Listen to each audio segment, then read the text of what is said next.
ലോകത്തിലെ ഏറ്റവും വലിയ ഓഫ് റോഡ് മോട്ടോർ സ്പോർട്സ് മാമാങ്കത്തിന് സൗദി അറേബ്യയിൽ തുടക്കമായിരിക്കുകയാണ്. ചെങ്കടൽ തീരമായ യാംബുവിൽ നിന്ന് ശനിയാഴ്ച ഫ്ലാഗ് ഓഫ് ചെയ്ത സൗദി ഡാക്കർ റാലി വേഗതയുടെയും ആവേശത്തിൻ്റെയും പുതിയ ചരിത്രം കുറിക്കാൻ ഒരുങ്ങിയിരിക്കുകയാണ്. തുടർച്ചയായ 7ാം വർഷമാണ് സൗദി അറേബ്യൻ മരുഭൂമി ഈ ആഗോള മത്സരത്തിന് വേദിയാകുന്നത്.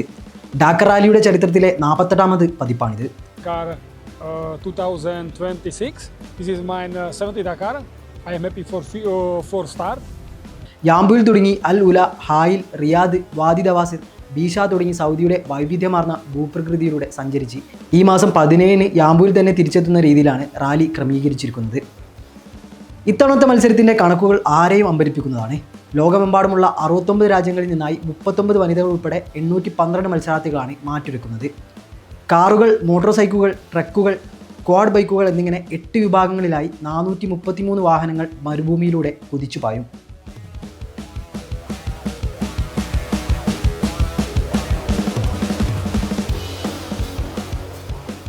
മത്സരാർത്ഥികൾ ആകെ താണ്ടേണ്ടത് 7994 കിലോമീറ്റർ ദൂരമാണ്. ഇതിൽ 4840 കിലോമീറ്റർ സമയം അടിസ്ഥാനമാക്കിയുള്ള പ്രത്യേക ഘട്ടങ്ങളാണ്.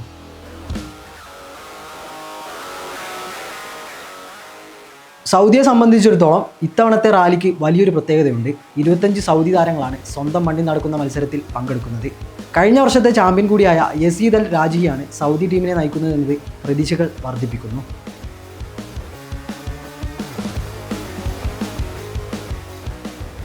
സൗദി മോട്ടോർ സ്പോർട്സ് കമ്പനിയും അമോറി സ്പോർട്സ് ഓർഗനൈസേഷനും ചേർന്ന് അത്യാധുനിക സാങ്കേതിക വിദ്യകളോടെയാണ് ഇത്തവണത്തെ റാലി സജ്ജീകരിച്ചിരിക്കുന്നത്. ചുരുക്കത്തിൽ മരുഭൂമിയുടെ വന്യതയും വേഗതയും ഒന്നിക്കുന്ന വിസ്മയ കാഴ്ചകൾക്കാണ് വരും ദിവസങ്ങളിൽ ലോകം സാക്ഷ്യം വഹിക്കാൻ പോകുന്നത്.